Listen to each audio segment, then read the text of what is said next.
एक युद्ध रणभूमि में एक समर अंतर मन में, जीत समर अंतर मन का, फिर उतरो रणभूमि में। तो रणभूमि में उतरने का समय अब मुख्य सेविका अभ्यर्थियों के लिए आ चुका है। लगभग 27 दिन आपके पास बचे हुए हैं और इन 27 दिनों में आपको अपनी बहुत ही अच्छी तैयारी करनी है। 24 सितंबर को आपका एग्जाम होना है, तो 24 सितंबर में अब ज़्यादा समय नहीं बचा है। तो आज आपके लिए 100 प्रश्नों का लक्ष्य सीरीज का मॉक टेस्ट नंबर 1 आपको कराया जाएगा और ऐसे ही आपको लगभग 8 से 10-12 मॉक टेस्ट जितने भी हो पाएंगे 24 सितंबर तक वो सभी कराए जाएंगे, ताकि आपकी तैयारी बहुत अच्छी हो सके और आपका सिलेक्शन सुनिश्चित हो सके। तो पूरी तैयारी के लिए आप हमारे चैनल के साथ जुड़े रहिएगा अंत तक। कृपया वीडियो को लाइक कर लीजिएगा, चैनल पर नया है तो चैनल को सब्सक्राइब कर लीजिएगा और मेहनत करते रहिए, तभी आपका लक्ष्य आपको हासिल होगा। तो चलिए शुरू करेंगे बिना वक्त गवाए आज का ये वीडियो।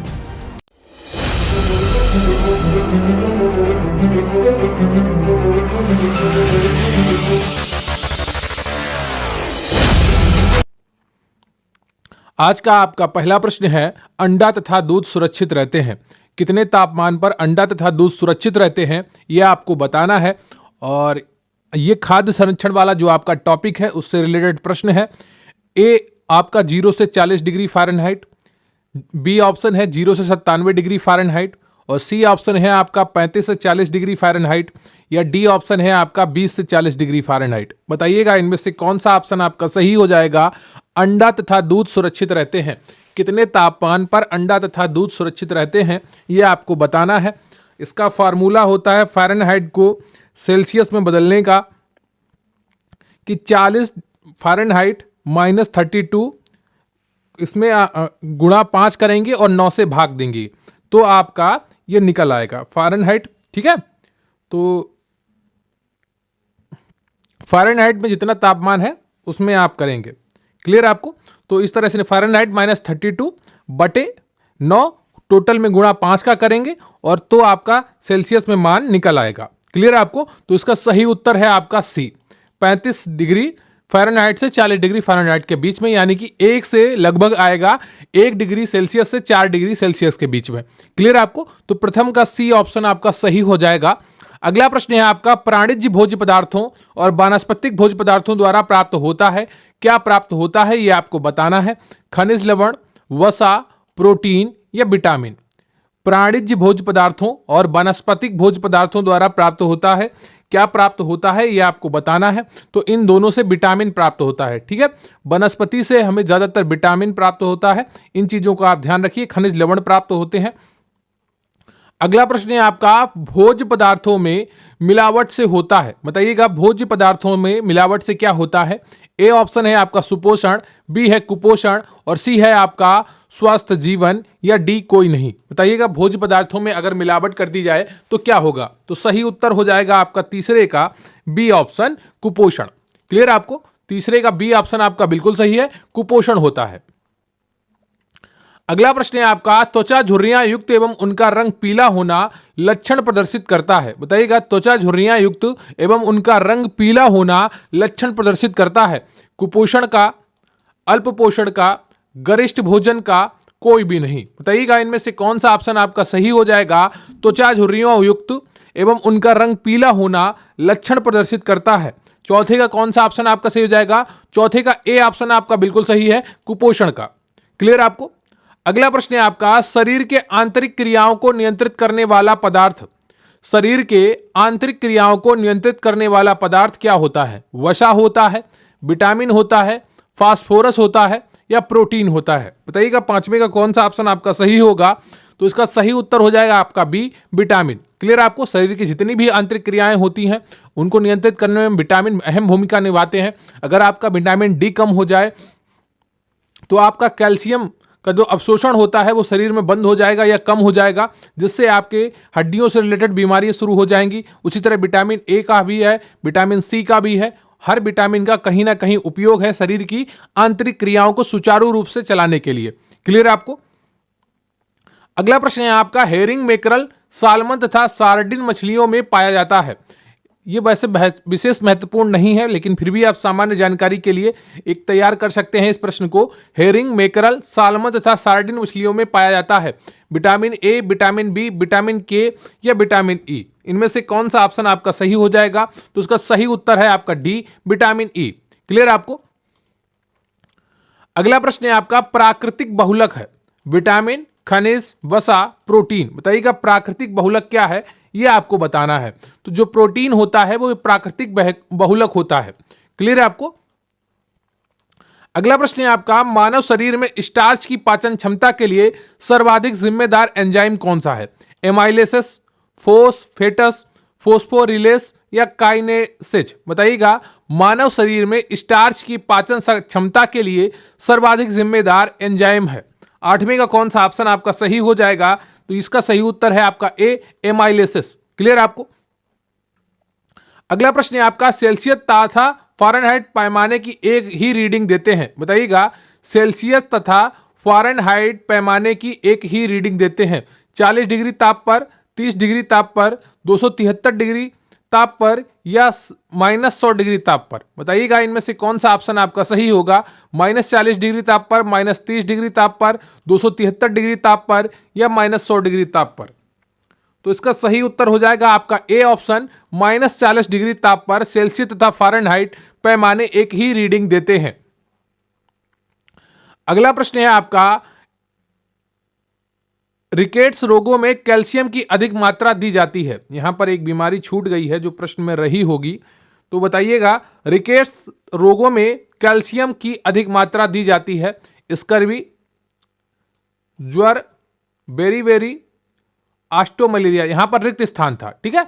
रिक्त स्थान तथा रिकेट्स रोगों में कैल्शियम की अधिक मात्रा दी जाती है। वो दूसरी बीमारी कौन सी है जिसमें कैल्शियम की अधिक मात्रा दी जाती है, ये आपको बताना है। यहां पर रिक्त स्थान होना चाहिए था आगे, वो नहीं है यहां पर, ठीक है। तो प्रश्न है डॉट डॉट डॉट तथा रिकेट्स रोगों में कैल्शियम की अधिक मात्रा दी जाती है। स्कर्वी, ज्वर, बेरीबेरी, ऑस्टोमलेशिया। तो इसमें से कौन सी बीमारी ऐसी है जिसमें कैल्शियम की अधिक मात्रा दी जाती है रिकेट्स के साथ में? तो 10 के साथ में आपका डी ऑप्शन सही हो जाएगा, ऑस्टोमलेशिया। क्लियर आपको? अगला प्रश्न है आपका विटामिन सी की कमी से होता है स्कर्वी, दोनों, नाभिक रोग या कोई नहीं। नाभिक और स्कर्वी रोग क्या विटामिन सी की कमी से होते हैं, यह आपको बताना है, या केवल एक ही होता है या कोई नहीं होता है। तो 11वें का आपका बी ऑप्शन सही है, स्कर्वी और नाभिक रोग दोनों ही विटामिन सी की कमी से होते हैं।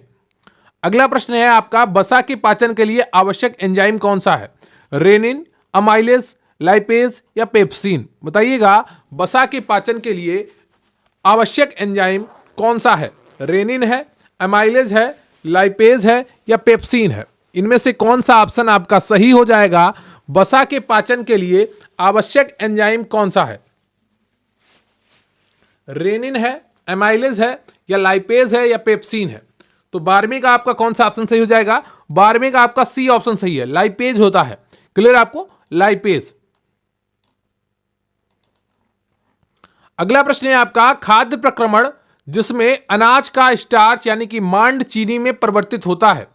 पकाना, भाप देना, माल्ट करना या बेक करना। बताइएगा खाद्य प्रक्रमण जिसमें अनाज प्रसंस्करण होगा यहां जहां तक, जिसमें अनाज का स्टार्च मांड चीनी में परिवर्तित होता है। तो उसका सही उत्तर क्या हो जाएगा आपका?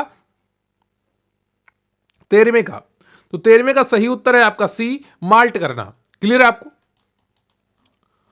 अगला प्रश्न है आपका टमाटर का लाल रंग होता है लाइकोपीन के कारण, एंथोजैंथीन के कारण, एंथोसायनिन के कारण या कैरोटीनाइड्स के कारण। बताइएगा इसमें कौन सा ऑप्शन आपका सही हो जाएगा? 14वें का। तो 14वें का तो सही उत्तर है आपका वो ए है, लाइकोपीन के कारण टमाटर का लाल रंग होता है। क्लियर है आपको? अगला प्रश्न है आपका हमारे शरीर के कुल भार का कितना प्रतिशत जल से बना हुआ है? बताइएगा हमारे शरीर के कुल भार का कितना प्रतिशत जल से बना हुआ है? 17%, 35%, 75% या 62%। बताइएगा इनमें से कौन सा ऑप्शन आपका सही हो जाएगा? तो इसका सही उत्तर है आपका सी ऑप्शन। कई बार आपको यह प्रश्न करवाया जा चुका है, 75%। क्लियर है आपको? फोकस बनाकर सभी प्रश्नों को देखते रहिए, ज्यादा टेंशन लेने की जरूरत नहीं है, ज्यादा प्रेशर लेने की जरूरत नहीं है। किसी मॉक टेस्ट में अगर आपके नंबर कम आते हैं तो वहां पर देखिएगा जो प्रश्नों का स्तर है वो किस तरह का है, वो क्या आपके सिलेबस से रिलेटेड है या नहीं है। अगर रिलेटेड है और कम मार्क नंबर आ रहे हैं तो निश्चित रूप से आपको उन प्रश्नों का और उन टॉपिक्स का रिवीजन करना बहुत जरूरी हो जाता है। अगर आपके सिलेबस से हटे हुए प्रश्न हैं, ज्यादा डीप में पूछे हुए प्रश्न हैं, तो उतनी टेंशन लेने की आपको आवश्यकता नहीं है। उन मॉक टेस्ट में सभी के नंबर कम आएंगे, लेकिन आपको कम से कम 70 का टारगेट लेके चलना चाहिए और 80-90 नंबर आए तो आपकी बहुत अच्छी बात है। आज का पेपर थोड़ा आपका सरल होगा, इजी होगा, तो इसमें आपको 75 प्लस ही रहना चाहिए। सब्जियों के रेशे छूने में होते हैं, ठंडे होते हैं, चमकदार होते हैं, निर्जीव होते हैं या गर्म होते हैं। आपको बताना है सब्जियों के रेशे छूने में होते हैं। 16वें का आपका कौन सा ऑप्शन सही हो जाएगा? 16वें का ए ऑप्शन आपका सही हो जाएगा, ठंडे। क्लियर आपको? अगला प्रश्न है आपका, केसारी दाल को मिलावटी तत्व के रूप में मिलाया जाता है अरहर दाल में, मैदा में, दलिया में या मूंगफली में। बताइएगा, केसारी दाल को मिलावटी तत्व के रूप में मिलाया जाता है, किस दाल में मिलाया जाता है, किस में मिलाया जाता है, यह आपको बताना है। तो इसका सही उत्तर है आपका ए, अरहर दाल में। क्लियर आपको? अगला प्रश्न है आपका, मानव शरीर में इंफेक्शन रोकने के लिए कौन सा विटामिन मदद करता है? Vitamin A, vitamin E, vitamin B या कोई नहीं। बताइएगा, मानव शरीर में इंफेक्शन रोकने के लिए कौन सा विटामिन मदद करता है? 18वें का आपका कौन सा ऑप्शन सही हो जाएगा? तो ए ऑप्शन आपका बिल्कुल सही है, विटामिन ए। क्लियर आपको? अगला प्रश्न है आपका, थर्मोस्टेबिलाईजेशन से तात्पर्य है अंडे को लंबे समय तक सुरक्षित रखना, मांस को लंबे समय तक सुरक्षित रखना या उपरोक्त दोनों या इनमें से कोई नहीं। बताइएगा, थर्मोस्टेबिलाईजेशन से तात्पर्य है, क्या तात्पर्य है यह आपको बताना है। खाद्य संरक्षण वाले टॉपिक से यह प्रश्न है आपका 19वां। तो इसका सही उत्तर है आपका ए ऑप्शन, अंडे को लंबे समय तक सुरक्षित रखना। क्लियर है आपको? अगला प्रश्न है आपका, विटामिन बी जिसे अमीनो एसिड ट्रिप्टोफैन से संश्लेषित किया जा सकता है। बताइएगा, विटामिन बी जिसे अमीनो एसिड ट्रिप्टोफैन में से संश्लेषित किया जा सकता है, कैरोटीन, नियासिन, थाइमीन या बायोटीन। बताइएगा, इनमें से कौन सा ऑप्शन आपका सही हो जाएगा? विटामिन बी जिसे अमीनो एसिड ट्रिप्टोफैन में से संश्लेषित किया जा सकता है। तो 20 का आपका जो सही ऑप्शन है वो बी ऑप्शन है, नियासिन को। क्लियर आपको? अगला प्रश्न है आपका, अधिक रेशे युक्त आहार किस स्थिति में लाभदायक है? कब्ज में, मधुमेह में, हृदय रोग में या उपरोक्त सभी में। बताइएगा, अधिक रेशे युक्त आहार किस स्थिति में लाभदायक है? 21 का कौन सा ऑप्शन आपका सही हो जाएगा, ये आपको बताना है। तो इसका डी ऑप्शन आपका बिल्कुल सही है, उपरोक्त सभी। कब्ज में तो सबसे ज्यादा लाभदायक होता है, मधुमेह में भी लाभदायक होता है और हृदय रोग में भी लाभदायक होता है। क्लियर आपको? अगला प्रश्न है आपका, माल्टा आटा रागी से बनाया जाता है जो कि अच्छा साधन है किसका? कैल्शियम का, नियासिन का, विटामिन का या वसा का। बताइएगा, माल्टा आटा रागी से बनाया जाता है जो कि अच्छा साधन है, कैल्शियम का है, नियासिन का है, विटामिन का है या वसा का है। 22 का कौन सा ऑप्शन आपका सही हो जाएगा? ए ऑप्शन, कैल्शियम का। जो रागी होती है या बाजरा होता है, इसमें कैल्शियम की मात्रा काफी अधिक होती है। क्लियर आपको? अगला प्रश्न है आपका, प्रति 100 ग्राम कार्बोहाइड्रेट में थायमीन की आवश्यक मात्रा होती है 0.8 mg, 0.6 mg, 0.9 mg या 0.10 mg। बताइएगा, प्रति 100 ग्राम कार्बोहाइड्रेट में थायमीन की आवश्यक मात्रा होती है। 23 का कौन सा ऑप्शन आपका सही हो जाएगा? 23 का ए ऑप्शन आपका बिल्कुल सही है, 0.8 mg। अगला प्रश्न है आपका, रक्त में लोहे की मात्रा कितनी होती है? 70 से 80%, 60 से 65%, 70 से 90% या 90 से 95%। बताइएगा, रक्त में लोहे की मात्रा कितनी होती है? 70 से 80%, 60 से 65% या 70 से 90% या 90 से 95%। तो 24 का जो सही ऑप्शन है आपका वो ए हो जाएगा, 70 से 80%। क्लियर आपको? रक्त में लोहे की मात्रा कितनी होती है? 70 से 80% होती है। अगला प्रश्न है आपका, अंडे की जर्दी में आयरन होता है 7.2 ग्राम प्रति 100 ग्राम या 7.3 ग्राम प्रति 100 ग्राम या 7.8 ग्राम प्रति 100 ग्राम। बताइएगा, अंडे की जर्दी में कितना आयरन होता है? यानी कि 100 ग्राम अंडे की जर्दी हो तो क्या 7.2 ग्राम आयरन होता है, या 100 ग्राम जर्दी हो तो 7.3 ग्राम आयरन होता है, या 100 ग्राम जर्दी हो तो 7.8 ग्राम आयरन होता है, या डी ऑप्शन है कोई नहीं। 25 का आपका कौन सा ऑप्शन सही हो जाएगा? तो 25 का आपका ए ऑप्शन बिल्कुल सही है। क्लियर है आपको? तो ये आपका 1/4 आपका फुल मॉक टेस्ट हो चुका है, बचा है आपका 3/4। तो पूरी एकाग्रता बनाए रखिएगा और अच्छे से सभी प्रश्नों को देखते रखिएगा। पीडीएफ आपको प्रोवाइड कर दी जाती है, तो उनसे भी आप पढ़ सकते हैं, पूरा मॉक टेस्ट आप कर सकते हैं। क्लियर आपको? लगातार आप पढ़ते रहिए और एक एक चीज़ों को समझते रहिए। 100 ग्राम गुड़ में कार्बोज की मात्रा होती है, 100 ग्राम गुड़ में कार्बोज की मात्रा होती है 85.4% या 95.4% या 75.4% या 80.5%। बताइएगा 100 ग्राम गुड़ में कार्बोज की मात्रा होती है, कितनी होती है आपको बताना है, 26 का। तो 26 का आपका जो सही ऑप्शन है वो बी हो जाएगा, 95.4%। 100 ग्राम गुड़ में कार्बोज की मात्रा कितनी होती है, 95.4%। अगला प्रश्न है आपका, सोयाबीन में प्रोटीन होता है 42%, 30%, 16% या 17%। बताइएगा सोयाबीन में प्रोटीन होता है 42%, 30% या 16% या 17%। तो 27 का आपका कौन सा ऑप्शन सही हो जाएगा? 27 का आपका ए ऑप्शन बिल्कुल सही है। यह प्रश्न भी आपको करवाया जा चुका है। अगर आपने सही किया तो बहुत अच्छी बात है, अगर आपने नहीं किया तो कहीं ना कहीं आपका रिवीजन कमजोर है, जिसे आपको मजबूत करने की बहुत ही ज्यादा आवश्यकता है। अगला प्रश्न है आपका, सामान्य परिस्थिति में भोजन द्वारा लिए गए कैल्शियम का कितना प्रतिशत अवशोषण होता है? बताइएगा सामान्य परिस्थितियों में भोजन द्वारा लिए गए कैल्शियम का कितना प्रतिशत अवशोषण होता है? ए 20 से 30%, बी 10 से 15% और सी ऑप्शन है आपका 30 से 40% और डी ऑप्शन है आपका 40 से 50%। 28 का कौन सा ऑप्शन आपका सही हो जाएगा यह आपको बताना है। तो इसका सी ऑप्शन आपका बिल्कुल सही है, 30 से 40%। अगला प्रश्न है आपका, कितने आवश्यक अमीनो अम्ल होते हैं? 20, 10, 15, 13। बताइएगा कितने आवश्यक अमीनो अम्ल होते हैं? 20, 10, 15, 13। 29 का आपका कौन सा ऑप्शन सही हो जाएगा? तो इसका सही ऑप्शन है आपका बी 10। 10 आवश्यक अमीनो अम्ल होते हैं। क्लियर आपको? अगला प्रश्न है आपका, सुंदरता के लिए कौन सा फैटी एसिड काम करता है? सुंदरता के लिए कौन सा फैटी एसिड काम करता है? लिनोलिक एसिड, लिनोलेनिक एसिड या आर्किडोनिक एसिड या लाइसिन? बताइएगा सुंदरता के लिए कौन सा फैटी एसिड काम करता है? तो इसका सही उत्तर है आपका A option, linoleic acid. Clear आपको?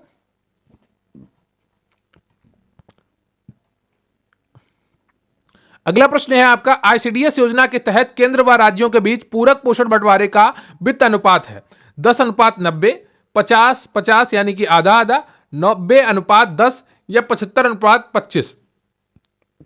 बताइएगा आईसीडीएस योजना के तहत केंद्र व राज्यों के बीच पूरक पोषण बंटवारे का वित्त अनुपात है।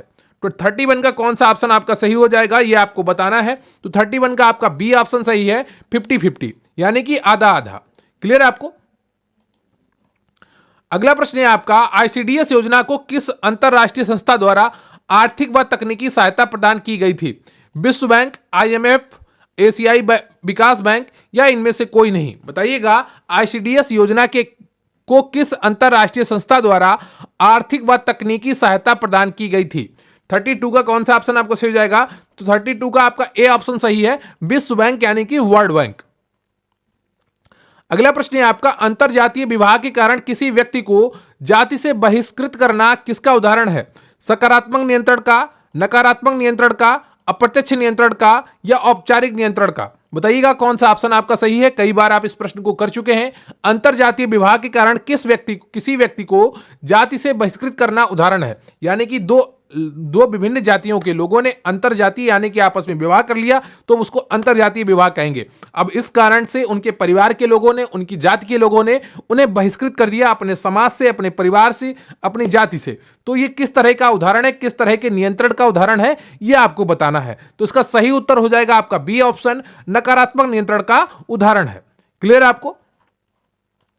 अगला प्रश्न है आपका, निम्नलिखित में से किस उपागम में श्रम के लिंग आधारित विभाजन को स्वाभाविक माना गया है? अब आप सोच रहे होंगे ये नकारात्मक नियंत्रण का उदाहरण क्यों है? तो समझ लीजिए, इसको शॉर्ट में ऐसे समझ लीजिए, संक्षिप्त में, कि नकारात्मक नियंत्रण उसको कहते हैं जो कार्य किया गया हो और कानूनी रूप से ठीक हो, लेकिन फिर भी समाज उसे नियंत्रित करने की कोशिश करे, उस पर पाबंदियां लगाए, तो वो क्या कहलाता है? वो नकारात्मक नियंत्रण कहलाता है, क्योंकि कानूनी दृष्टि से वो सही है, उसमें कुछ भी गलत नहीं है, लेकिन फिर भी समाज या परिवार के लोग उस पर क्या करते हैं? उस पर प्रतिबंध लगाते हैं, उसे पाबंदी लगाते हैं तो इन चीजों से क्या होता है, नकारात्मक नियंत्रण कहलाता है। अगला प्रश्न है आपका, निम्नलिखित में से किस उपागम में श्रम के लिंग आधारित विभाजन को स्वाभाविक माना गया है? आपका है लिंग और विकास यानी कि जेंडर एंड डेवलपमेंट, उत्तर आधुनिकतावाद और विकास, या महिलाएं और विकास, या विकास में महिला। बताइएगा निम्नलिखित में से किस उपागम में श्रम के लिंग आधारित विभाजन को स्वाभाविक माना गया है? 34 का आपका कौन सा ऑप्शन सही हो जाएगा? तो इसका सही आंसर है आपका डी ऑप्शन, विकास में महिलाएं। क्लियर आपको? इसमें लिंग आधारित विभाजन को स्वाभाविक माना गया है। अगला प्रश्न है आपका, जेंडर विभेद का मुख्य कारण है पितृसत्तात्मक समाज, आर्थिक विभेद, बच्चे पैदा करना, या व्यक्तित्व विशेषता। बताइएगा जेंडर विभेद का मुख्य कारण क्या है? 35 का आपका कौन सा ऑप्शन सही है? तो इसका सही ऑप्शन है आपका ए, पितृसत्तात्मक समाज। क्लियर आपको? ऐसे प्रश्न आपको ऑप्शन के आधार पर करने होंगे, इनके कोई रटे रटाए उत्तर नहीं होते हैं। जैसे ऑप्शन होंगे उनमें से आपको बेस्ट चुनना होगा। क्लियर आपको? समाज बदलता रहता है, ठीक है। आज पितृसत्तात्मक है, कल हो सकता है फिर से मातृसत्तात्मक आ जाए। समाज में लगातार परिवर्तन चलते रहते हैं। जब परिवर्तन आते हैं तो व्यक्तियों को बड़े अच्छे लगते हैं, लेकिन धीरे धीरे जब परिवर्तन अपनी चरम सीमा पर पहुंचते हैं तो वही आपको चुभने लगते हैं। जैसे क्या हुआ, शुरुआत में एसी लग रही हैं तो बहुत अच्छा लग रहा है, लेकिन उन्हीं एसियों से क्या होता है, शहर का तापमान बहुत ज़्यादा बढ़ जाता है, क्योंकि वो कहीं जहाँ पर गर्मी होनी चाहिए थी वहाँ की जगह से गर्मी निकालकर पूरी बाहर फेंके दे रही है ना। तो शहर का तापमान बढ़ रहा है, ग्लोबल वार्मिंग बढ़ रही है। तो क्या है, परिवर्तन अब जब चरम सीमा पर पहुंचेगा, अभी तो सब घरों में एसियां नहीं है, जब सभी घरों में एसियां हो जाएंगी तो फिर दिक्कतें बढ़ेंगी। क्लियर आपको? तो ये चीजें आपको समझनी चाहिए। अगला प्रश्न है आपका, एक बच्चे का विद्यालय से खिसक जाना क्या कहलाता है? बताइएगा एक बच्चे का विद्यालय से खिसक जाना क्या कहलाता है? किशोर अपराध, अनुपस्थितता, पलायनशीलता, आवारागर्दी। बताइएगा इनमें से कौन सा ऑप्शन आपका सही हो जाएगा? 36 का ये प्रश्न मैं आपको करवा चुका हूं। एक बच्चे का विद्यालय से खिसक जाना क्या कहलाता है? तो इसका सही उत्तर हो जाएगा आपका सी ऑप्शन, पलायनशीलता। अगला प्रश्न है आपका, इनमें से क्या बाल अपराध का एक कारण नहीं है? टूटे परिवार, भावात्मक अस्थिरता, मानसिक छीड़ता, कोई नहीं। बताइएगा इनमें से क्या बाल अपराध का एक कारण नहीं है? तो ए टूटे परिवार, बी भावात्मक अस्थिरता, सी मानसिक छीड़ता, या डी कोई नहीं। 37 का आपका कौन सा ऑप्शन सही है? तो टूटे परिवार अगर टूटता है तो बालक अकेला होता है, बालक का मानसिक स्थिति थोड़ी गड़बड़ाती है जिससे वो अपराध कर सकता है। तो ए ऑप्शन तो बिल्कुल सही है, कारण हो सकता है। भावात्मक अस्थिरता भी कारण हो सकता है, भाव और मानसिक छीड़ता भी कारण हो सकता है। वो मानसिक रूप से ठीक ही नहीं है तो बालक अपराध कर सकता है, उसे पता ही नहीं है क्या सच है, क्या गलत है, क्या सही है, क्या रॉन्ग है ना। तो इन चीजों को देखना पड़ता है। तो इसमें डी ऑप्शन आपका सही हो जाएगा, कोई नहीं। इनमें जो कारण दिए गए हैं वो सभी बाल अपराध के कारण है। अगला प्रश्न है आपका, फूलर एवं मेयर्स ने कितने प्रकार की सामाजिक समस्याएं बताई हैं? फूलर एवं मेयर्स ने कितने प्रकार की सामाजिक समस्याएं बताई हैं? 2, 3, 4 या 5? बताइएगा 38 का कौन सा ऑप्शन आपका सही हो जाएगा? फूलर एवं मेयर्स ने कितने प्रकार की सामाजिक समस्याएं बताई हैं? तो 38 का आपका तो सही ऑप्शन है वो बी है, 3 प्रकार की। क्लियर आपको? अगला प्रश्न है आपका, महिला स्वयं सिद्धि योजना संबंधित है महिलाओं को मुफ्त न्यायिक सहायता प्रदान करना, महिलाओं का सर्वांगीण विकास करना, या महिलाओं का सामाजिक आर्थिक सशक्तिकरण करना, या ग्रामीण महिलाओं में स्वास्थ्य के प्रति जागरूकता पैदा करना। बताइएगा महिला स्वयं सिद्धि योजना संबंधित है, किससे संबंधित है यह आपको बताना है। तो इसका सही उत्तर हो जाएगा आपका सी ऑप्शन, महिलाओं का सामाजिक आर्थिक सशक्तिकरण करना। अगला प्रश्न है आपका, जननी सुरक्षा योजना भारत सरकार की योजना है, इसका किस उद्देश्य के साथ शुभारंभ किया गया था? ए ऑप्शन है आपका, मातृ एवं नवजात शिशुओं की मृत्यु दर में कमी लाना, लड़कियों के शैक्षणिक स्तर में सुधार लाना और उनकी ड्रॉप आउट दरों में कमी लाना, यानी कि जो कॉलेज छोड़ देती हैं, जो शिक्षा बीच में छोड़ देती हैं, उस चीज को कम करना, लड़कियों को खेल एवं बाह्य कार्यकलापों में भाग लेने के लिए प्रोत्साहित करना, या लड़कियों के पोषण परक अंतर्ग्रहण और उनके समग्र स्वास्थ्य में सुधार लाना। बताइएगा इनमें से कौन सा ऑप्शन आपका सही हो जाएगा? जननी सुरक्षा योजना भारत सरकार की योजना है, इसका किस उद्देश्य के साथ शुभारंभ किया गया था? देखिए, देश में दो प्रकार की सरकारें होती हैं, एक केंद्र में काम करती है, उसको भारत सरकार कहते हैं, और एक हर राज्य की अपनी सरकार होती है। उसमें जैसे उत्तर प्रदेश में उत्तर प्रदेश राज्य सरकार है, जिसे राज्य सरकार कहते हैं, जिसके मुख्यमंत्री योगी आदित्यनाथ हैं। राजस्थान में अशोक गहलोत मुख्यमंत्री हैं। मध्य प्रदेश में आपके शिवराज सिंह चौहान मुख्यमंत्री हैं।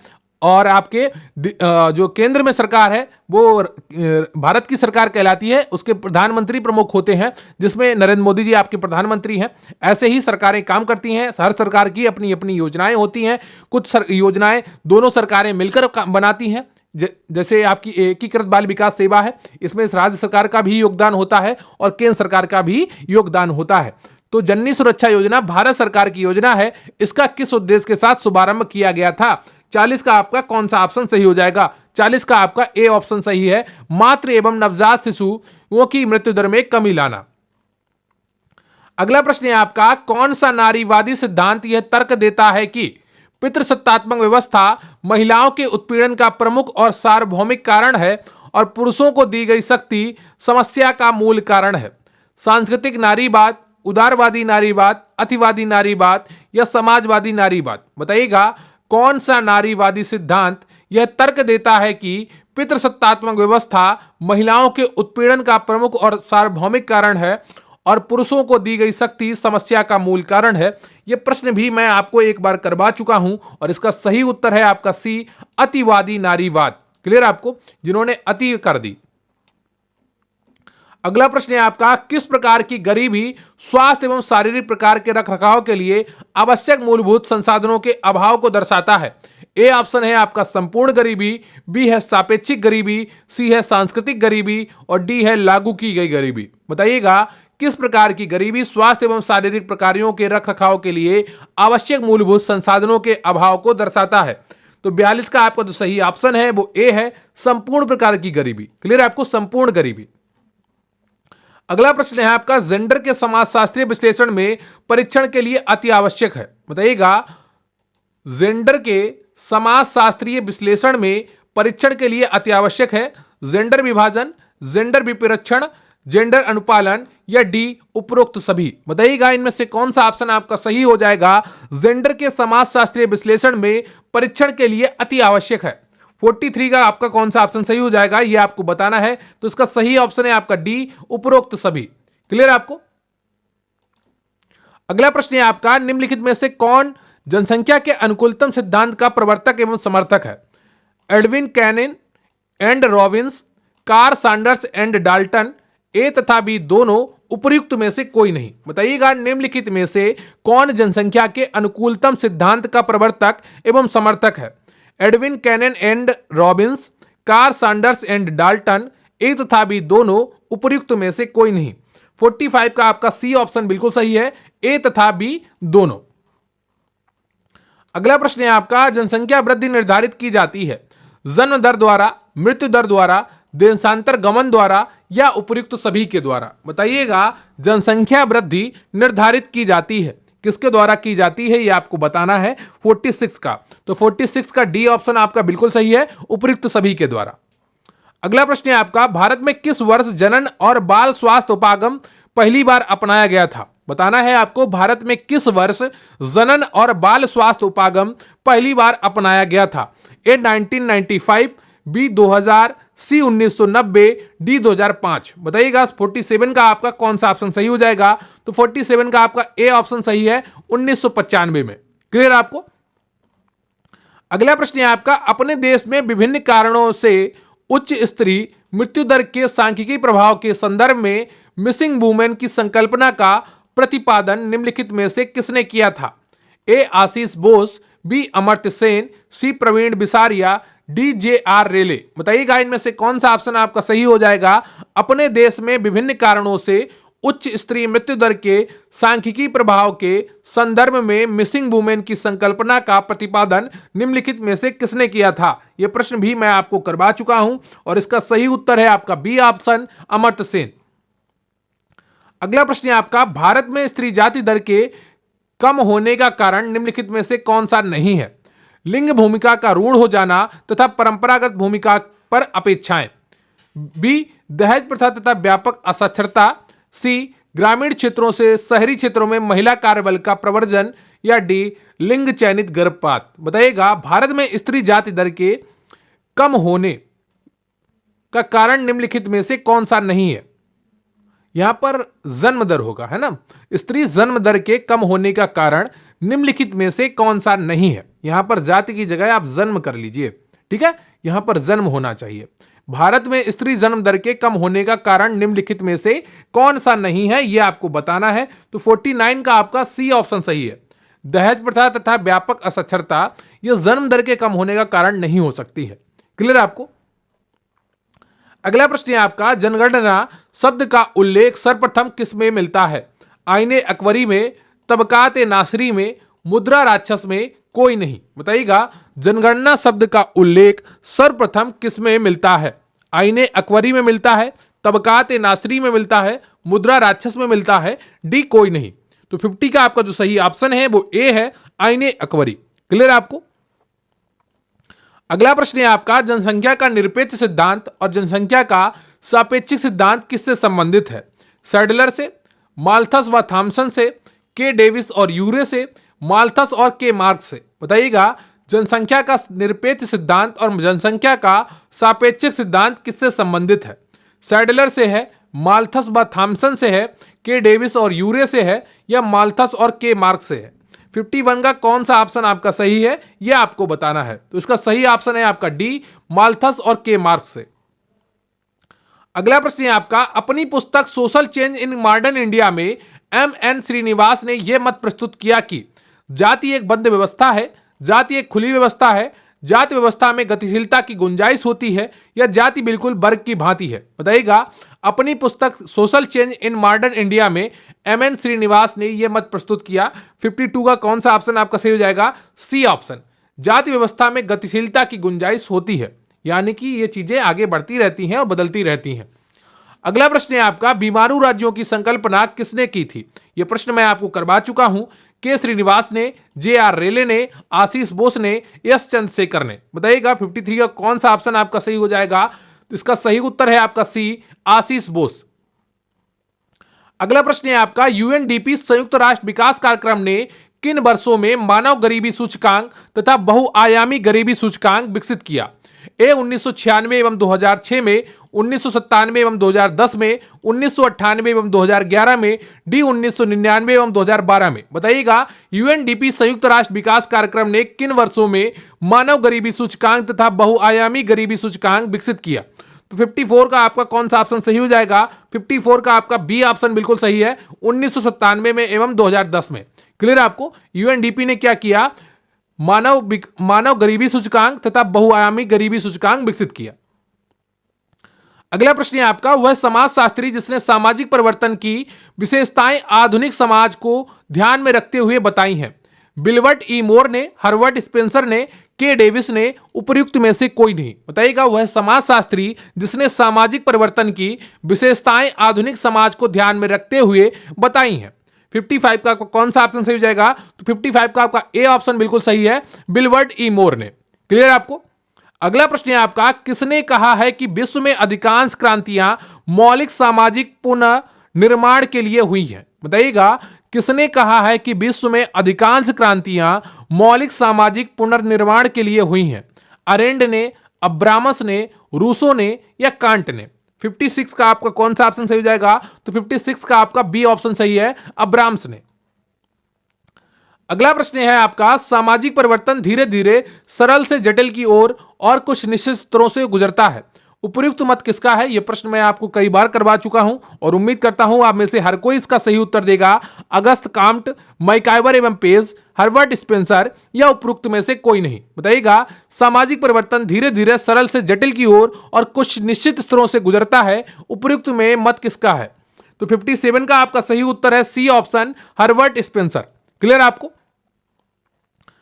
अगला प्रश्न है आपका, सर्वाधिक संस्थागत प्रसव वाले राज्य हैं। पश्चिम बंगाल, केरल, उत्तर प्रदेश, महाराष्ट्र, तमिलनाडु, केरल, या आंध्र प्रदेश और तेलंगाना। बताइएगा सर्वाधिक संस्थागत प्रसव वाले राज्य हैं।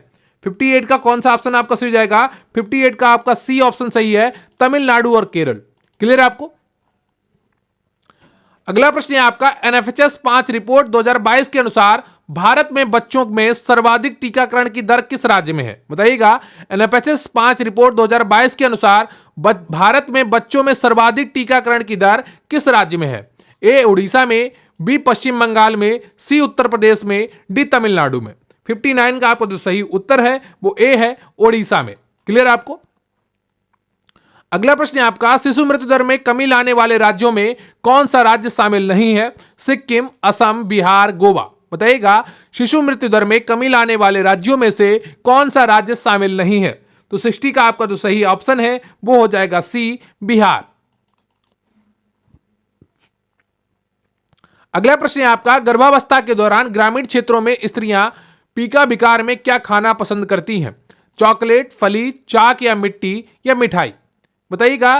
गर्भावस्था के दौरान ग्रामीण क्षेत्रों में स्त्रियां पीका विकार में क्या खाना पसंद करती हैं?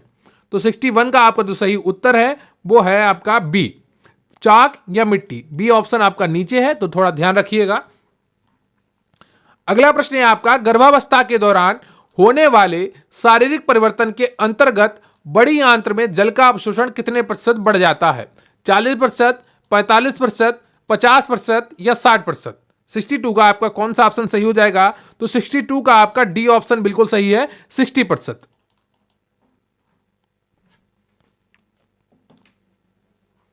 अगला प्रश्न है आपका गर्भावस्था के दौरान होने वाले शारीरिक परिवर्तन के अंतर्गत मुख में लार का उत्पादन बढ़ जाता है, घट जाता है, अपरिवर्तित रहता है, इनमें से कोई नहीं। बताइएगा। 63 का कौन सा ऑप्शन आपका सही हो जाएगा? तो 63 का आपका जो सही ऑप्शन है वो सी है, अपरिवर्तित रहता है। अगला प्रश्न है आपका गर्भावस्था के दौरान होने वाले शारीरिक परिवर्तन के अंतर्गत ऑक्सीजन का उपयोग कितना प्रतिशत बढ़ जाता है? 5%, 10%, 15% या 20%? बताइएगा। इनमें से कौन सा ऑप्शन आपका सही है? गर्भावस्था के दौरान होने वाले शारीरिक परिवर्तन के अंतर्गत ऑक्सीजन का उपयोग कितने प्रतिशत बढ़ जाता है?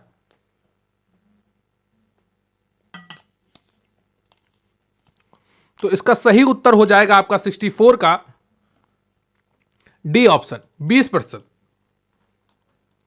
अगला प्रश्न है आपका गर्भावस्था के दौरान होने वाले शारीरिक परिवर्तन के अंतर्गत हृदय के आकार में कितने प्रतिशत की वृद्धि होती है?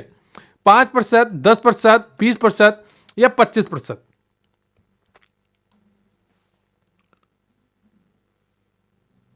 तो इसका सही उत्तर है आपका बी ऑप्शन, 10%। अगला प्रश्न है आपका कौन सा हार्मोन स्रावन हार्मोन प्रसव के समय कार्य करता है? रिलैक्सेसिन, एस्ट्रोजन, टेस्टोस्टेरोन या कोई नहीं? बताइएगा। कौन सा हार्मोन प्रसव के समय कार्य करता है? बहुत ही आसान उत्तर होगा अगर आपने थोड़ा बहुत ध्यान से पढ़ाई की है। तो इसका सही उत्तर हो जाएगा आपका ए, रिलैक्सिन। अगला प्रश्न है आपका कौन सा हार्मोन शिशु को गर्भाशय में बनाए रखने में सहायक है?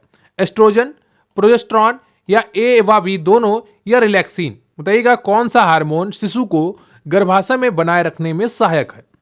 68 का कौन सा ऑप्शन आपका सही हो जाएगा? सी ऑप्शन सही है, एस्ट्रोजन और प्रोजेस्टेरॉन दोनों। अगला प्रश्न है आपका स्तनों की नलिकाओं में वृद्धि किस हार्मोन के कारण होती है? प्रोस्टेरॉन, एस्ट्रोजन या ए व बी दोनों? प्रोजेस्टेरॉन होगा यहां पे। ठीक है। प्रोजेस्टेरॉन, एस्ट्रोजन, ए व बी दोनों या थायरॉक्सिन? स्तनों की नलिकाओं में वृद्धि किस हार्मोन के कारण होती है? तो 69 का आपका जो सही ऑप्शन है, इसको सही कर लीजिएगा, यहां पर प्रोजेस्टेरॉन होगा। ठीक है। तो 69 का जो सही उत्तर है आपका वो सी है, ए तथा बी दोनों। अगला प्रश्न है आपका निम्नलिखित में से कौन सा युग्म सही सुमेलित नहीं है? निम्न ज्वर, शरीर तापक्रम 99 फ़ारेनहाइट से 100 फ़ारेनहाइट, साधारण ज्वर, शरीर तापक्रम 100 डिग्री फ़ारेनहाइट से 101 डिग्री फ़ारेनहाइट, उच्च ज्वर, शरीर तापक्रम 103 फ़ारेनहाइट से 105 डिग्री फ़ारेनहाइट, अति उच्च ज्वर, शरीर तापक्रम 105 डिग्री फ़ारेनहाइट से अधिक? बताइएगा। निम्नलिखित में से कौन सा युग्म सही सुमेलित नहीं है? 70 का आपका कौन सा ऑप्शन सही हो जाएगा? तो 70 का आपका बी ऑप्शन सही है, साधारण ज्वर, शरीर तापक्रम 100 डिग्री फ़ारेनहाइट से 101 डिग्री फ़ारेनहाइट, यह सही नहीं है। क्लियर आपको? अगला प्रश्न है आपका निम्नलिखित में से कौन सा हार्मोन गर्भाशय की एंडोमेट्रियम की कोशिकाओं में वृद्धि को प्रेरित करता है? एस्ट्रोजन, थायरॉक्सिन, प्रोजेस्टेरॉन या कोई नहीं? बताइएगा निम्नलिखित में से कौन सा हार्मोन गर्भाशय की एंडोमेट्रियम की कोशिकाओं में वृद्धि को प्रेरित करता है। 71 का आपका कौन सा ऑप्शन सही हो जाएगा ये आपको बताना है। तो इसका सही उत्तर है आपका ए, एस्ट्रोजन। अगला प्रश्न है आपका, गर्भावस्था में जो मितली और उबकाई सामान्यता कब्ज उपस्थित होती है, सामान्यता कब उपस्थित होती है? ठीक है, प्रथम त्रैमासिक में, द्वितीय त्रैमासिक में, तृतीय त्रैमासिक में या प्रसव के समय? गर्भावस्था में जी मितली और उबकाई सामान्यता कब उपस्थित होती है? कई बार आप इस प्रश्न को कर चुके हैं, मॉर्निंग सिकनेस के बारे में ये बात कर रहे हैं। तो 72 का आपका जो सही उत्तर हो जाएगा वो आपका ए है, प्रथम त्रैमासिक में। क्लियर आपको? अगला प्रश्न है आपका, निम्नलिखित में से कौन सा गर्भावस्था के दौरान प्रथम त्रैमासिक में होने वाला लघु विकार है? पाचन क्रिया का धीमा होना, भूख कम लगना, जी मितली और उबकाई आना या उपरोक्त सभी? बताइएगा निम्नलिखित में से कौन सा गर्भावस्था के दौरान प्रथम त्रैमासिक में होने वाला लघु विकार है? तो 73 का आपका कौन सा ऑप्शन सही हो जाएगा ये आपको बताना है। इसका सही ऑप्शन है आपका डी, उपरोक्त सभी। अगला प्रश्न है आपका, रिलैक्सिन हार्मोन का कार्य है सिम्फेसिस बबिस सैक्रियोलोसिक ज्वाइंट्स ढीला करना या पाचन क्रिया को धीमा करना या गर्भाशय की नसों में गर्भाशय की नसों में वृद्धि को प्रेरित करना या रोपण इम्प्लांटेशन को प्रेरित करना? बताइएगा कौन सा ऑप्शन आपका सही हो जाएगा। रिलैक्सिन हार्मोन का क्या कार्य है? 74 का आपका जो सही ऑप्शन है वो ए है। क्लियर है आपको? अगला प्रश्न है आपका, गर्भावस्था के दौरान किस हार्मोन के प्रभाव के कारण पेट की क्रियाशीलता बढ़ जाती है? टेस्टोस्टेरोन, एस्ट्रोजन, मेलाटोनिन या प्रोजेस्टेरोन? बताइएगा गर्भावस्था के दौरान किस हार्मोन के प्रभाव के कारण पेट की क्रियाशीलता बढ़ जाती है? तो 75 का जो सही ऑप्शन है आपका वो हो जाएगा डी, प्रोजेस्टेरोन। क्लियर आपको? अगला प्रश्न है आपका, मानव कोरियोनिक गोनाडोट्रोपिन का अणुभार कितना होता है? 15,000 से 25,000 डाल्टन, 20,000 से 35,000 डाल्टन, 36,000 से 40,000 डाल्टन या 40,000 से 55,000 डाल्टन? देखिए वैसे ये आपके सिलेबस के अनुसार इंपॉर्टेंट नहीं है और महत्वपूर्ण नहीं है, फिर भी आप देख लीजिए। इसका सही उत्तर क्या हो जाएगा? सी ऑप्शन, 36,000 से 40,000 डाल्टन। क्लियर आपको? अगला प्रश्न है आपका, ज्वर की किस अवस्था में शरीर तापक्रम 103 फ़ारेनहाइट से 105 फ़ारेनहाइट होता है? अभी आपने किया है और इसमें से कौन सा सही हो जाएगा ये आपको बताना है। तो 77 का आपका सी ऑप्शन सही हो जाएगा, उच्च ज्वर। कई बार परीक्षाओं में ऐसा होता है कि आपको अगर पिछला प्रश्न आ रहा हो तो अगला प्रश्न आपको एक ऐसा प्रश्न मिल जाता है जिसका उत्तर उसी प्रश्न से निकल रहा होता है। गर्भावस्था के दौरान होने वाले शारीरिक परिवर्तन से संबंधित निम्नलिखित में से कौन सा कथन सही है? साधारणतया संपूर्ण गर्भावस्था के दौरान भूख सामान्य रहती है, लार उत्पादन अपरिवर्तित रहता है, रिक्तन अवधि एवं अवशेषी आयतन में वृद्धि होती है या उपरोक्त सभी? गर्भावस्था के दौरान होने वाले शारीरिक परिवर्तन से संबंधित निम्नलिखित में से कौन सा कथन सही है? तो 78 का आपका जो सही ऑप्शन है वो हो जाएगा डी, उपरोक्त सभी। अगला प्रश्न है आपका, सामान्य गर्भावस्था के दौरान श्वसन तंत्र में क्या परिवर्तन होता है? श्लेष्म श्रवण में वृद्धि होती है, डायफ्रेम स्तर 4 सेंटीमीटर तक ऊपर उठ जाता है, संवातन पर अपरिवर्तित रहती है या उपरोक्त सभी? तो 79 का आपका जो सही ऑप्शन है वो है डी, उपरोक्त सभी। अगला प्रश्न है आपका, अरोला मम्मई किसे कहा जाता है? निप्पल के चारों ओर के क्षेत्र को, आहार नाल के चारों ओर के क्षेत्र को, हृदय के चारों ओर के क्षेत्र को या गर्भाशय के चारों ओर के क्षेत्र को? बताइएगा अरोला मम्मई किसे कहा जाता है? तो 80 का आपका जो सही ऑप्शन है वो है ए। क्लियर आपको? अगला प्रश्न है आपका, गर्भावस्था की प्रथम तिमाही का लक्षण है सुबह की अस्वस्थता, शाम की अस्वस्थता, रात्रि की अस्वस्थता या उपयुक्त में से कोई नहीं? बताइएगा 81 का कौन सा ऑप्शन आपका सही है? तो 81 का जो सही ऑप्शन है आपका वो हो जाएगा ए, सुबह की अस्वस्थता। अगला प्रश्न है आपका, गर्भावस्था की प्रथम तिमाही के दौरान सुबह की अस्वस्थता को क्या कहा जाता है? Nausea and vomiting of pregnancy या नौसिया ग्रेविडरम या इमेसिस ग्रेविडरम या उपयुक्त सभी? 82 का आपका कौन सा ऑप्शन सही हो जाएगा? तो आपका सही हो जाएगा डी, उपयुक्त सभी। अगला प्रश्न है आपका, गर्भावस्था प्रारंभ होने की स्थिति में किस हार्मोन के बढ़ जाने के कारण स्त्री के शरीर की मांसपेशियों में शिथिल हो जाती हैं? जो मांसपेशियां हैं वो शिथिल हो जाती हैं। रिलैक्सिन, थायरॉक्सिन या प्रोजेस्टेरॉन या टेस्टोस्टेरोन। यहां पर प्रोजेस्टेरॉन होगा, ठीक है, प्रोजेस्टेशन लिख गया है, इसको आप प्रोजेस्टेरॉन कर लीजिएगा। गर्भावस्था प्रारंभ होने की स्थिति में किस हार्मोन के बढ़ जाने के कारण स्त्री के शरीर की मांसपेशियां शिथिल हो जाती हैं? तो 83 का आपका जो सही ऑप्शन है वो सी है, प्रोजेस्टेरॉन। क्लियर है आपको?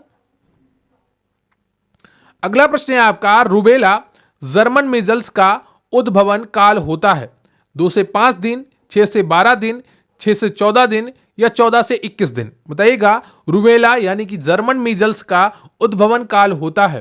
तो 84 का आपका कौन सा ऑप्शन सही हो जाएगा? डी ऑप्शन सही हो जाएगा, 14 से 21 दिन।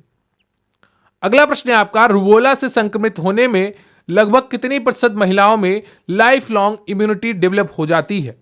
50%, 55%, 70% या 90%? तो इसका सही उत्तर क्या हो जाएगा 85 का? D option. 90% महिलाओं में लाइफ लॉन्ग इम्यूनिटी डेवलप हो जाती है, यानी कि 90% ऐसी महिलाएं होंगी 100% में से कि उनको यह बीमारी दोबारा नहीं होगी। क्लियर है आपको? अगला प्रश्न है आपका, हर्पीज सिंप्लेक्स का कारण है आरएनए वायरस, डीएनए वायरस या ए एवं बी दोनों या डी कोई नहीं? बताइएगा, हर्पीज सिंप्लेक्स का कारण है, तो इसका सही उत्तर है आपका बी, डीएनए वायरस। अगला प्रश्न है आपका, हेपेटाइटिस किस अंग के सूजन के कारण होता है? मस्तिष्क, यकृत या किडनी या आंत्र? बताइएगा, हेपेटाइटिस किस अंग के सूजन के कारण होता है? तो इसका सही उत्तर हो जाएगा आपका बी ऑप्शन, यकृत के कारण। अगला प्रश्न है आपका, गोनोरिया रोग का कारण होता है जीवाणु, विषाणु, कवक या कोई नहीं? बताइएगा, गोनोरिया रोग का कारण होता है। तो 89 का आपको जो सही ऑप्शन है वो ए हो जाएगा, जीवाणु। अगला प्रश्न है आपका, निम्न में से कौन सा गर्भावस्था के दौरान पाया जाने वाला लघु विकार है? कब्ज, स्फीत शिराएं, बार बार मूत्र त्याग करना या उपयुक्त सभी? तो 90 का जो सही ऑप्शन है आपका वो हो जाएगा डी, उपयुक्त सभी। अगला प्रश्न है आपका, निम्न में से गर्भवती महिला में पाया जाने वाला लक्षण है? ब्रेस्ट का आकार बढ़ जाना, मासिक चक्र का अनुपस्थित रहना, त्वचा परिवर्तन या उपयुक्त सभी? बताइएगा, निम्न में से गर्भवती महिला में पाया जाने वाला लक्षण है एबीसीडी में कौन सा ऑप्शन आपका सही हो जाएगा? तो इसका सही उत्तर है आपका डी ऑप्शन, उपयुक्त सभी। अगला प्रश्न है आपका, गर्भावस्था में पीलिया होता है जब सीरम बिलिरुबिन की सांद्रता 2 mg/dl से अधिक होती है, या जब सीरम बिलिरुबिन की सांद्रता 2 mg/dl से प्रति dl से कम होती है, या जब सीरम बिलिरुबिन की सांद्रता 2 mg/dl होती है, या उपयुक्त में से कोई नहीं? बताइएगा, गर्भावस्था में पीलिया होता है। तो 92 का आपका सही ऑप्शन है ए, जब सीरम बिलिरुबिन की सांद्रता 2 mg/dl से अधिक होती है। अगला प्रश्न है आपका, गर्भावस्था के दौरान महिलाओं में कार्डियक आउटपुट प्रायः घटता है, बढ़ता है, कुछ में घटता है, कुछ में बढ़ता है, या उपयुक्त में से कोई नहीं? तो 93 का आपका जो सही ऑप्शन है वो बी है, बढ़ता है। अगला प्रश्न है आपका, निम्नलिखित में से कौन सी दवा गर्भावस्था के दौरान एनीमिया की रोकथाम के लिए दी जाती है? A paracetamol, B iron folic acid, C antibiotic, D magnesium sulphate? बहुत ही आसान उत्तर होगा अगर आप कॉमन सेंस से भी करेंगे, आपने पहले चाहे पढ़ा हो चाहे ना पढ़ा हो। एनीमिया किसकी कमी से होता है ये आपको पता होना चाहिए, तो इसका सही उत्तर आप कर पा रहे होंगे। निम्नलिखित में से कौन सी दवा गर्भावस्था के दौरान एनीमिया की रोकथाम के लिए दी जाती है? तो उसका सही उत्तर हो जाएगा आपका B option, iron folic acid. अगला प्रश्न है आपका, गर्भावस्था के दौरान गर्भाशय का आकार घटता है, बढ़ता है, कुछ में घटता है और कुछ में बढ़ता है, उपयुक्त में से कोई नहीं? अगर ऐसे प्रश्न आपको छपके आ जाएं तो बहुत ही आसानी से आप कर पाएंगे। हर परीक्षा में 2-3 प्रश्न ऐसे होते हैं जो बहुत ही आसान होते हैं, तो उन प्रश्नों को भी देखते रहिए, रिवाइज करते रहिए। तो इसका सही उत्तर हो जाएगा आपका और 95 का, गर्भावस्था के दौरान गर्भाशय का आकार बढ़ता है। क्लियर आपको? ये तो आप कॉमन सेंस से कर लेंगे, इसमें कोई परेशानी वाली बात नहीं है। क्लियर आपको? अगला प्रश्न है आपका, निम्नलिखित में से किस हार्मोन के प्रभाव के कारण गर्भावस्था की शुरुआत में स्त्री के पाचन तंत्र क्रियाविधि संदमित हो जाती है व जिसके कारण उल्टी होती है? लेप्टिन, थायरॉक्सिन, प्रोजेस्टेरॉन या टेस्टोस्टेरोन? बताइएगा इनमें से कौन सा ऑप्शन आपका सही हो जाएगा। 96 का कौन सा ऑप्शन आपका सही हो जाएगा? तो 96 का आपका तो सही ऑप्शन है वो है सी ऑप्शन, प्रोजेस्टेरोन। क्लियर आपको? अगला प्रश्न है आपका, स्थानीय गर्भावस्था में निषेचित अंडाणु का आरोपण एवं विकास होता है। गर्भाशय गुहा से बाहर होता है, गर्भाशय गुहा के अंदर होता है, गर्भाशय गुहा के मध्य से होता है, या उपयुक्त में से कोई नहीं। 97 का आपका कौन सा ऑप्शन सही हो जाएगा? तो 97 का आपका ए ऑप्शन सही हो जाएगा, गर्भाशय गुहा से बाहर होता है। अगला प्रश्न है आपका, स्थानीय गर्भावस्था में प्रकट होने वाले लक्षणों को कितनी श्रेणियों में विभाजित किया गया है? ए 2, बी 3, सी 4, डी 5। बताइएगा स्थानीय गर्भावस्था में प्रकट होने वाले लक्षणों को कितनी श्रेणियों में विभाजित किया गया है? तो 98 का जो सही ऑप्शन है आपका वो है डी 5। क्लियर आपको? अगला प्रश्न है आपका, स्थानीय गर्भावस्था की स्थिति में कौन सा लक्षण प्रकट होता है? ए महिला को बगल में एक और हल्का सा दर्द में अनुभव होना, बार बार मूत्र उत्सर्जन, पसीना आना, या उपयुक्त सभी। 99 का आपका कौन सा ऑप्शन सही हो जाएगा ये आपको बताना है। तो उसका सही ऑप्शन है आपका डी, उपयुक्त सभी। अगला प्रश्न है आपका, प्लेसेंटा प्रीविया का अर्थ है? ए ऑप्शन है गर्भावस्था के दौरान होने वाली अत्यधिक उल्टी जो कि महिला के स्वास्थ्य पर नकारात्मक प्रभाव डालती है, या बी ऑप्शन वह स्थिति जिसमें प्लेसेंटा गर्भाशय के निचले खंड में आरोपित हो जाती है, या सी प्लेसेंटा का समय पूर्वक पृथक हो जाना, या डी वह स्थिति जिसमें निषेचित अंडा गर्भाशयी गुहा के अलावा अन्य किसी स्थान पर आरोपित होता है। बताइएगा इनमें से कौन सा ऑप्शन आपका सही हो जाएगा? तो 100 का जो सही ऑप्शन है आपका वो बी हो जाएगा, वह स्थिति जिसमें प्लेसेंटा गर्भाशय के निचले खंड में आरोपित हो जाती है। क्लियर आपको? तो ये रहे आपके पूरे 100 प्रश्न, और उम्मीद करता हूं आपने एक महत्वपूर्ण तरीके से कर लिया होगा। तो फिर कैसा रहा आपका ये लक्ष्य सीरीज का मॉक टेस्ट नंबर 1? इसमें आपने 100 प्रश्न देखे जो आपकी तैयारी के लिए बहुत ही महत्वपूर्ण थे। कुछ इस तरीके के प्रश्न आपको परीक्षा में दिखेंगे और आपको इसी तरीके के प्रश्नों को अपने लिए तैयार करना होगा। हो सकता है कुछ प्रश्न को स्तर और ज़्यादा हो या कम हो, या प्रश्नों की भाषा बदली हुई हो, लेकिन जो आपके सिलेबस है उससे बाहर आपको प्रश्न नहीं मिलेंगे। इसलिए अपने सिलेबस को ध्यान में रखकर अच्छे से तैयारी करते रहिए, और कमेंट करके जरूर बताइएगा कि आज के इन 100 प्रश्नों में से आपके कुल कितने प्रश्न सही हुए। मुझे आपके कमेंट्स का इंतजार रहेगा। और क्या आप लक्ष्य सीरीज का मॉक टेस्ट और भी पाना चाहते हैं? मेरी प्लानिंग है कि आपको 10 से 12 कम से कम मॉक टेस्ट 24 सितंबर से पहले करवा दूं। तो क्या आप उसके लिए तैयार हैं? कमेंट करके जरूर बताइएगा, और अच्छे से तैयारी करते रहिए, एक एक सिलेबस को पढ़ते रहिए, क्योंकि जो आपके पास समय बचा है बहुत ही कम है, और इस समय का सही से सदुपयोग कर लीजिए। तो कृपया वीडियो को लाइक कर लीजिएगा, चैनल पर नया है तो चैनल को सब्सक्राइब कर लीजिएगा। थैंक यू वेरी मच, बहुत बहुत धन्यवाद आपका। जय हिंद, जय भारत।